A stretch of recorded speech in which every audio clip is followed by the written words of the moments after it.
Welcome back once again. Continue करते हैं। यूएफएसबीआई द्वारा रिले की सेंसिंग, है ना, किस तरह से सेंसिंग की जाएगी। यूएफएसबीआई इनपुट कार्ड,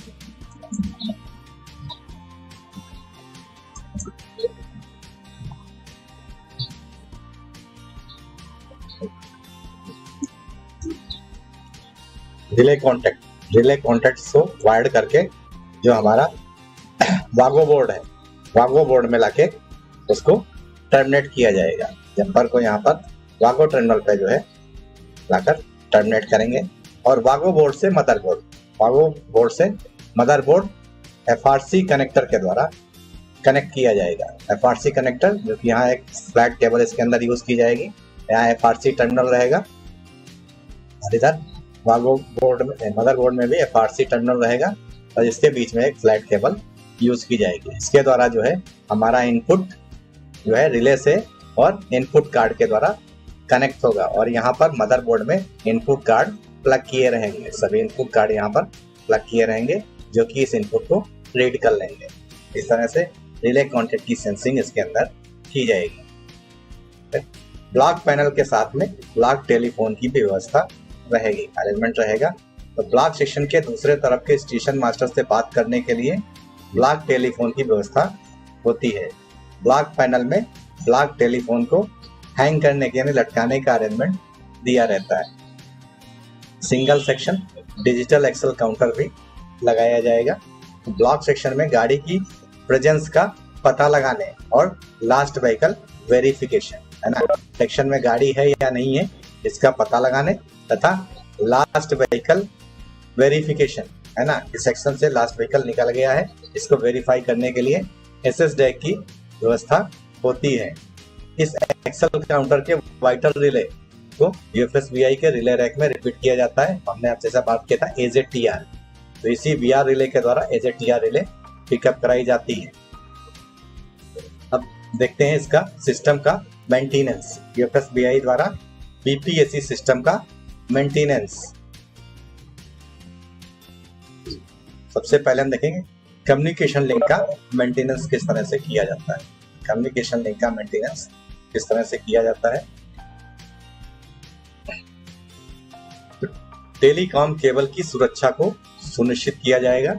यदि केबल को डिस्कनेक्ट करने की आवश्यकता है तो कार्य पूरा होने के बाद केबल टर्मिनल को वापस जो है सही तरीके से टाइट कर देना चाहिए। लॉसी केबल की वजह से सिग्नल लॉस को जांच के अंतर्गत रखना चाहिए। अगर कोई ऐसा केबल है जिसके अंदर जो है लॉसेस ज्यादा है तो उसको जो है सिग्नल लॉस को मॉनिटर करते रहना चाहिए। और डिस्प्ले इंडिकेशन 33 और 34 ये लिंक फेलियर को इंडिकेशन है जो कि जब अपीयर होते हैं तो आपको पता लगता है कि लिंक फेलियर हो गया है। तो सीपीयू के ऊपर 33 या 34 का इंडिकेशन आ रहा है तो समझिए कि लिंक फेलियर आ रहा है। ऐसे केसेस में पहले मॉडेम चेक करते हैं। यदि मॉडेम ठीक पाया जाता है तो अब टेलीकॉम केबल को चेक करना चाहिए। कम्युनिकेशन लिंक के डीबी लॉस, है ना, कम्युनिकेशन लिंक के डीबी लॉस और SNR signal to noise ratio की समय समय पर जांच की जानी चाहिए। कॉपर कंडक्टर के केस में केबल के इंसुलेशन रेजिस्टेंस तथा लूप रेजिस्टेंस की भी टाइम टू टाइम जांच अवश्य की जानी चाहिए। आपके इक्विपमेंट का मेंटेनेंस, है ना, उपकरण का रखरखाव बात करें। यदि बैटरी सप्लाई 19.2 वोल्ट डीसी से नीचे बिलो और 28.8 वोल्ट डीसी से ऊपर एबव चला जाता है तो यूएफएसबीआई यूनिट ऑटोमेटिक ही बंद हो जाता है। यूएफएसबीआई यूनिट के बार बार बंद होने की पोजीशन कंडीशंस में डीसी वोल्टेज का लेवल तथा लोड करंट दोनों की जांच करनी चाहिए और एक हेल्दी यूएफएसबीआई यूनिट 1.8 एम्पियर डीसी से अधिक करंट नहीं लेती है, यानी मैक्सिमम करंट जो है एक हेल्दी यूनिट 1.8 एम्पियर लेगी। पावर सप्लाई फेलियर या लिंक फेलियर की क्वेश्चन, पावर सप्लाई फेलियर या लिंक फेलियर की कंडीशन में यूएफएसबीआई को रीसेट करने का प्रयास नहीं करना चाहिए। यदि फॉल्टी यूएफएसबीआई सिस्टम रीसेट करने के बाद भी नॉर्मल नहीं होता है तो निम्न की जांच की जानी चाहिए कि कहीं कोई कनेक्टर लूज तो नहीं है या किसी पीसीबी मॉड्यूल को ठीक तरह से पुश किया गया है या नहीं, फिटिंग प्रॉपर है या नहीं, कनेक्टिंग लीड को टर्मिनल में लगाया गया है या नहीं लगा है, डीसी डीसी कन्वर्टर का डीसी सप्लाई लेवल सही है या नहीं है, इसको चेक करना चाहिए। और फॉल्ट के बारे में स्पेशल जानकारी के लिए जो यूएफएस मैनुअल में एरर कोड दिया गया है, एरर कोड लिस्ट का रेफरेंस लेना चाहिए। एक बार फॉल्ट मिल जाने पर कंपोनेंट लेवल पर रिपेयरिंग का प्रयास साइट पर नहीं करना चाहिए। फॉल्टी कार्ड या मॉड्यूल को बदलने के लिए स्पेयर कार्ड का प्रयोग करना चाहिए। स्पेयर कार्ड से ही उसको रिप्लेस करना चाहिए, साइट पे बैठ के उसकी रिपेयरिंग करने का प्रयास नहीं करना चाहिए। अचानक कोई एक सीपीयू में एरर कोड आता है, किसी एक सीपीयू में एरर कोड आता है, सिंगल सीपीयू फेल का इंडिकेशन नजर आता है और सिस्टम 2x3 मोड के ऊपर कार्य कर रहा है, तो फॉल्ट पर तुरंत एरर कोड लिस्ट के अनुसार कार्रवाई करते हुए प्रिवेंटिव मेंटेनेंस के रूप में उसको ठीक कर लेना चाहिए। एक सीपीयू यानी सिंगल सीपीयू और पावर सप्लाई फेलियर का पता लगाने के लिए अलार्म दिया गया है। पीपीएसी सिस्टम में अलग से अर्थ होना चाहिए। इस सिस्टम पर हमारा पूरा सिस्टम इलेक्ट्रॉनिक सिस्टम है, इसके लिए क्या है कि अर्थ प्रॉपर होना चाहिए। मेन चीज है, इसकी सेफ्टी के लिए अर्थ को यूज किया जाता है, इस पर जो है अधिक ध्यान देना चाहिए। जिसका नियमित अंतराल पर रखरखाव होना चाहिए और अर्थ प्रतिरोध का जो वैल्यू है, मान है, वो 2 ओम से कम रहना चाहिए। तो अर्थ का जो है प्रॉपरली इसको चेक करते रहना चाहिए टाइम टू टाइम और इसको वैल्यू को मेजर करते रहना चाहिए। अगर अर्थ सही रहेगा तो सिस्टम आपका हेल्दी वर्क करेगा। इस सिस्टम में क्या करें और क्या ना करें, डूज एंड डोंट्स, क्या करें और क्या ना करें। तो यूएफएस-बीआई को बैटरी वोल्टेज 19.2 वोल्ट से नीचे या 28.8 वोल्ट डीसी से ऊपर ऑपरेट करने का प्रयास नहीं करना चाहिए।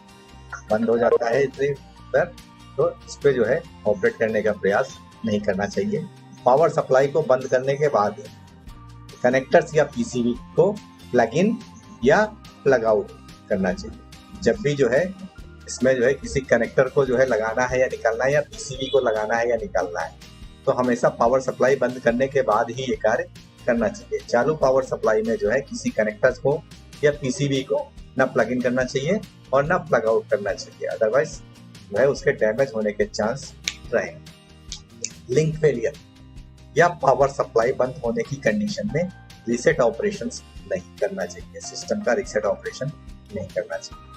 मैन्युफैक्चरर द्वारा स्पेयर में दिए गए या अथराइज किए गए कंपोनेंट या मॉड्यूल से ही रिप्लेसमेंट किया जाना चाहिए। पीसीबी को प्लग इन या प्लग आउट करते समय, है ना, पीसीबी को प्लग इन या प्लग आउट करते समय यह ध्यान देना है कि अत्यधिक फोर्स का प्रयोग ना किया जाए, है ना। ऐसा नहीं है कि जो है प्लग इन नहीं हो रही है तो जितनी ताकत है वो पूरी लगा दें, तो क्या होगा, जिससे या तो पीसीबी डैमेज होगी या उसके कनेक्टर और उसकी पिन्स डैमेज हो जाएंगे, है ना। तो आप पहले अगर नॉर्मली जो है फिट नहीं हो रहा है तो इस देखने का प्रयास करें कि ऑब्स्ट्रक्शन कहाँ पे आ रहा है, क्यों ये फिट नहीं हो रही है। ऐसा नहीं कि एक्स्ट्रा फोर्स अप्लाई करें, तो इस चीज का ध्यान रखें। उपकरण के अंदर किसी भी कॉमन टर्मिनल पर आर्बिट्री ग्राउंडिंग नहीं करना चाहिए। कहीं पर भी जो है कोई कॉमन टर्मिनल दिखता है तो वहां ग्राउंडिंग नहीं कर देना चाहिए। जब उपकरण इक्विपमेंट चालू हो तब रिले को फोर्सली पिकअप या ड्रॉप करा के, यानी चालू इक्विपमेंट के अंदर किसी भी रिले को जो है पिकअप या ड्रॉप करा के उसका टेस्टिंग नहीं करना चाहिए। लॉक उपकरण को खोलने तथा मिस हैंडलिंग के लिए, है ना, जो स्टैंडर्ड रिस्ट्रिक्शंस हैं जो ब्लॉक उपकरण पर लागू होते हैं वही यूएफएस-बीआई पर भी लागू होंगे। इसमें कॉमन फेलियर्स की बात करें, कॉमन फेलियर्स किस टाइप के रहेंगे। सीपीयू पर डिस्प्ले हो रहे इंडिकेशन कोड, सीपीयू पर डिस्प्ले हो रहे इंडिकेशन कोड तथा आउटपुट कार्ड और कंट्रोल कम्युनिकेशन कार्ड पर जल रहे एलईडी आदि को नोट करना चाहिए। ये भी नोट करें कि किस कंडीशन के अंतर्गत फेलियर हुआ है, अर्थात ये विफलता एक निश्चित ऑपरेशन के दौरान बार बार हो रही है या इसका नेचर, फेलियर का जो नेचर है वो चेंज हो रहा है। तो इस चीज को नोट करें कि ऐसा तो नहीं सेम नेचर का फेलियर बार बार रिपीट हो रहा है या फिर हर बार जो है अलग नेचर का फेलियर हो रहा है। Power on reset operation, power on reset operation UFS-BI के यूजर मैनुअल में जो स्टेप्स दिए गए हैं उसके अनुसार ही करना चाहिए। यदि पावर ऑन रीसेट के बाद भी प्रॉब्लम बनी रहती है, प्रॉब्लम सॉल्व नहीं होती है, तब यूजर मैनुअल में एनेक्सर सी में जो फॉल्ट फाइंडिंग प्रोसीजर दिया गया है उसका पालन करना चाहिए।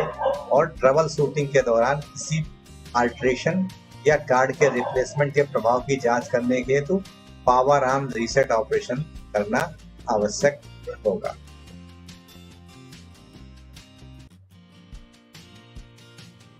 अभी हम देखते हैं इसके रिले के ऑपरेशन का सीक्वेंस। ठीक है, तो एक मोमेंट हम लेंगे, एक स्टेशन से लाइन क्लियर पहुंच के और अगले स्टेशन पर पहुंच के लाइन क्लोज होने तक का सीक्वेंस में क्या क्या रिले किस स्टेशन पर पिकअप होंगी और कौन सी रिले ड्रॉप होंगी, इस सीक्वेंस की बात करते हैं। तो यहाँ पर हमको देखेंगे सेंडिंग स्टेशन और रिसीविंग स्टेशन। इधर है सेंडिंग स्टेशन और ये है रिसीविंग स्टेशन। दोनों स्टेशन पर रिले के ऑपरेशन का सीक्वेंस क्या रहेगा। लाइन क्लोज पोजीशन में निम्नलिखित रिले इनर्जाइज रहेंगी सेंडिंग स्टेशन पर, और लाइन क्लोज पोजीशन में जो है रिसीविंग स्टेशन पे कौन सी रिले पिकअप रहेंगी। तो ये रिले के नाम दिए गए हैं। ये सारी relay ASGNCR, HSATPR, HSBTPR, AZTR, DTSR, ASGNCPR, SHTR, HSGNCR और TGTR, ये रिले नॉर्मली पिकअप रहेंगी लाइन क्लोज कंडीशन में सेंडिंग स्टेशन पर। इसी तरह जो है रिसीविंग स्टेशन पर ये रिले पिकअप होंगी।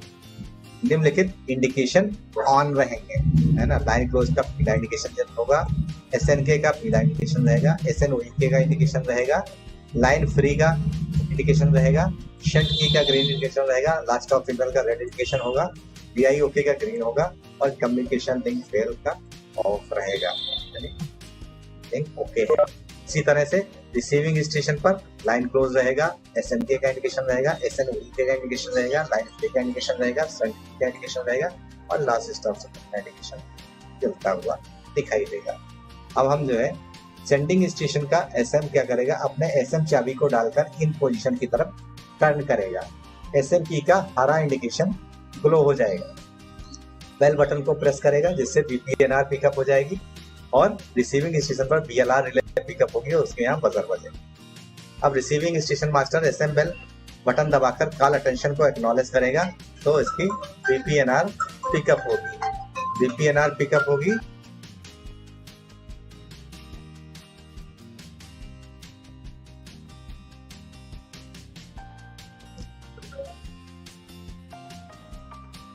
जिससे कि सेंडिंग स्टेशन पर BLR पिकअप होगा और उसके यहाँ बजर बजेगा। सेंडिंग स्टेशन का स्टेशन मास्टर दूसरे स्टेशन को टेलीफोन पर गाड़ी भेजने के बारे में बताएगा तथा लाइन क्लियर के लिए सहमति के लिए पूछेगा, है ना, उससे सहमति मांगेगा। तो नीचे दिए गए इंडिकेशन को ऑन है या नहीं है ये रिसीविंग स्टेशन वाला वेरीफाई करेगा कि लाइन क्लोज उसका ओके येलो है नहीं है, SNK का येलो इंडिकेशन है या नहीं है, SNOEK का येलो इंडिकेशन है या नहीं है, लाइन फ्री ग्रीन है, शंट की ग्रीन है, लास्ट ऑफ सिग्नल रेड है, BIOK ग्रीन है, कम्युनिकेशन लिंक फेल ऑफ है। तो ये सब इंडिकेशन जब उसके पास अवेलेबल होंगे तब जो है रिसीविंग स्टेशन वाला लाइन क्लियर की मौखिक सहमति सेंडिंग स्टेशन को दे देगा, यानी उसकी परमिशन के बाद ही लाइन क्लियर पूछेगा। स्टेशन मास्टर बेल बटन दबाएगा, सेंडिंग वाला बेल बटन दबाएगा जिससे उसकी BPNR पिकअप होगी तथा ट्रेन गोइंग टू के लिए TGT बटन दबाएगा जिससे उसकी TGTNR पिकअप हो जाएगी। TGTXR रिले पिकअप होगी, code relay TGT code relay pickup होगी जो प्रूव कर लेता है कि लाइन क्लियर रिसीव करने की शर्त अस्तित्व में है तथा लाइन क्लियर इंक्वायरी ट्रांसमिट करता है। लाइन क्लियर इंक्वायरी का मैसेज यहाँ से ट्रांसमिट करेगा और TGT इंडिकेशन जलने का वेट करेगा। रिसीविंग स्टेशन पे क्या होगा, TCFXR पिकअप होगी, TCF code receive relay pickup होगी, TCFR पिकअप होकर लैच हो जाएगी, लैच रिले यूज की जाती है, लैच हो जाएगी। ये प्रूव करने के बाद लाइन क्लियर प्राप्त करने की शर्त अस्तित्व में है। लाइन क्लोज इंडिकेशन ऑफ हो जाएगा, लाइन क्लियर मिलने पर यानी TCFR पिकअप होने पर लाइन क्लोज का इंडिकेशन ऑफ हो जाएगा, TCF का ग्रीन इंडिकेशन ऑन हो जाएगा।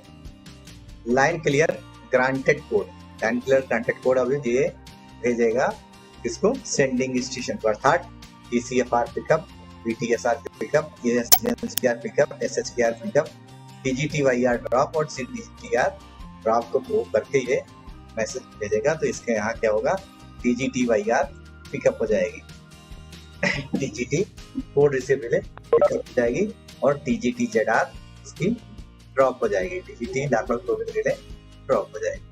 TGTR पिकअप होकर लैच हो जाएगा तथा TGTXR ड्रॉप हो जाएगा, TGTR पिकअप हो जाएगी, TGT कोड रिले ड्रॉप हो जाएगी और यहाँ पर इसकी TCFXR भी इसी पर ड्रॉप हो जाएगी। लाइन क्लोज का इंडिकेशन बंद हो जाएगा और TGT का हरा इंडिकेशन जल जाएगा।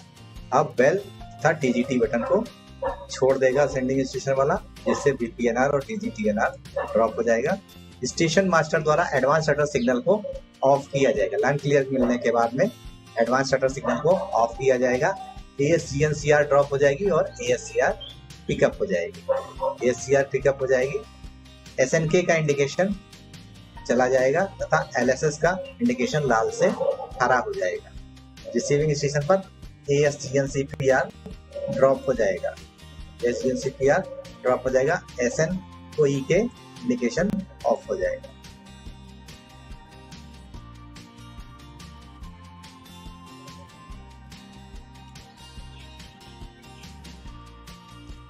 ट्रेन ब्लॉक सेक्शन में प्रवेश करती है। जो है ट्रेन स्टार्ट होगी और एडवांस शटर को पार करके ब्लॉक सेक्शन में प्रवेश करेगी। ASCR ड्रॉप होगा, AZTR ड्रॉप होगा और BTSR ड्रॉप हो जाएगा और रिसीविंग एंड पे जो है AZTR ड्रॉप होगी और BTSR ड्रॉप हो जाएगी। दोनों जगह पर लाइन ऑक्युपाइड का इंडिकेशन लाल कलर का ये जल जाएगा। TGT का हरा इंडिकेशन TOL के लाल इंडिकेशन में बदल जाएगा, LSS इंडिकेशन लाल हो जाएगा, फिर से लाल हो जाएगा। TCF हरा इंडिकेशन TOL लाल इंडिकेशन में चेंज हो जाएगा। एक्नॉलेजमेंट बटन के निकट इंडिकेशन के साथ सेक्शन बजर बजने लगेगा। तो यहाँ रिसीविंग एंड पे भी जो है इंडिकेशन के साथ बजर बजने लगेगा। दोनों जगह स्टेशन मास्टर क्या करेंगे, एक्नॉलेजमेंट बटन को प्रेस कर देंगे और सेक्शन बजर को तथा इंडिकेशन को बंद कर देंगे। इस तरह से एक्नॉलेजमेंट बटन दबाकर ये इंडिकेशन और बजर को बंद कर देंगे। अब यहाँ TGTYR ड्रॉप हो जाएगी। सभी सिग्नल कंट्रोल नॉर्मल कर लिए जाएंगे, सारे कंट्रोल वापस ले लेंगे। ASGNCR पिकअप हो जाएगी, इसके पिकअप होते ही यहाँ पे क्या होगा, ASGNCPR पिकअप हो जाएगा और यहाँ इसका SNK इंडिकेशन पीला जल जाएगा। तो यहाँ SNOE का पीला इंडिकेशन जल जाएगा। अब क्या है, ट्रेन हमारी ब्लॉक सेक्शन में है। ब्लॉक सेक्शन में है, क्या होगा, रिसीविंग स्टेशन पे गाड़ी जब पहुंचेगी तो होम सिग्नल को वहां पर ऑफ किया जाएगा और गाड़ी को रिसीव किया जाएगा। HSGNCR ड्रॉप होगी और SNK इंडिकेशन ऑफ हो जाएगा। ट्रेन HSAT को ऑक्युपाई, फर्स्ट ट्रैक को ऑक्युपाई करेगी, जिससे HSATPR ड्रॉप होगा तथा TAR1 पिकअप होकर स्टिक होगी। जब ट्रेन HSBT को ऑक्युपाई करेगी, HSBTPR ड्रॉप तथा HSAT को क्लियर करेगी, HSAT पिकअप हो जाएगा और TR2 पिकअप होकर स्टिक हो जाएगी और अब TR1 ड्रॉप हो जाएगी। इससे AZTR लाइन फ्री का इंडिकेशन, जो हरा इंडिकेशन है वो जल जाएगा। AZTR पिकअप होगी और लाइन फ्री का इंडिकेशन तो जल जाएगा। AZTR पिकअप होगी और लाइन फ्री का इंडिकेशन जल जाएगा। एक्नॉलेजमेंट बटन के निकट इंडिकेशन के साथ सेक्शन बजर फिर से बजने लगेगा। स्टेशन मास्टर एक्नॉलेजमेंट बटन दबाकर सेक्शन बजर तथा इंडिकेशन को बंद कर देगा। फ्लैशिंग इंडिकेशन देने के लिए FR1 FR2 रिले ऑपरेट होती है। TOL लाल इंडिकेशन, TCF फ्लैशिंग ग्रीन में चेंज होगा। इसी तरह TGT फ्लैशिंग ग्रीन में चेंज हो जाएगा TOL का इंडिकेशन। क्या होगा, सभी कंट्रोल नॉर्मल करने पर अब क्या करेगा, ये इसके कंट्रोल है वो सारे कंट्रोल नॉर्मल कर लेगा, जिससे HSGNCR पिकअप हो जाएगी। HSGNCR पिकअप हो जाएगी, TCFR ड्रॉप हो जाएगी, डिलाइट हो जाएगी और BTSR black track stick relay pickup हो जाएगा। यहाँ पर TCFR ड्रॉप होते ही या क्या होगा, TGTZR पिकअप हो जाएगी और TGTR रिले ड्रॉप हो जाएगी। लाइन क्लोज का इंडिकेशन पैनल के ऊपर जल जाएगा और टीजीटी का जो फ्लैशिंग कर रहा है इंडिकेशन ग्रीन वाला और यहाँ पर टीजीटी का जो फ्लैशिंग ग्रीन इंडिकेशन है, ये दोनों इंडिकेशन बंद हो जाएंगे। इस तरह से मूवमेंट कंप्लीट हो जाएगा और आपका इंस्ट्रूमेंट वापस लाइन क्लोज पोजीशन में सेट हो जाएगा। इस प्रकार रिले सीक्वेंस इसके अंदर रहेगा। अभी हम देखते हैं सिंगल लाइन बीपीएससी है ना, इसका ब्लैक डायग्राम और इसमें केबल की रिक्वायरमेंट क्या रहेगी।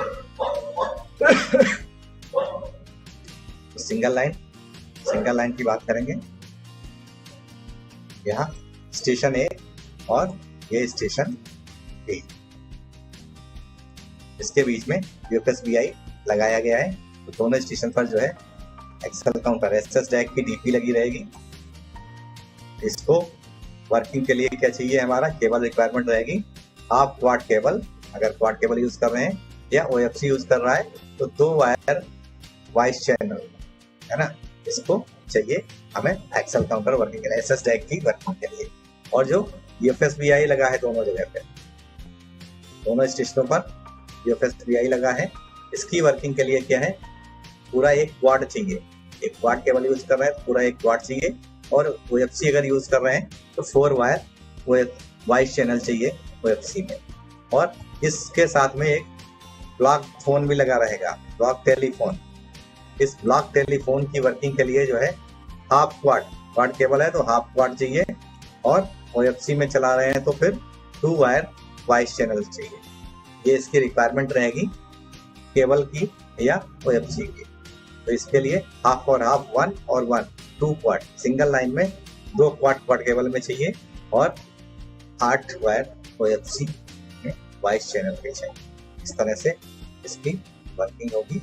और डबल लाइन में बात करें तो हम डबल लाइन में क्या होगा कि जो है एक लाइन के बजाय यहाँ 2 लाइनें हो जाती हैं, अप लाइन और डाउन लाइन। तो इस तरह से दोनों स्टेशन के बीच में जो है दोनों लाइनों पर एक एक्सेल काउंटर वर्क करेगा।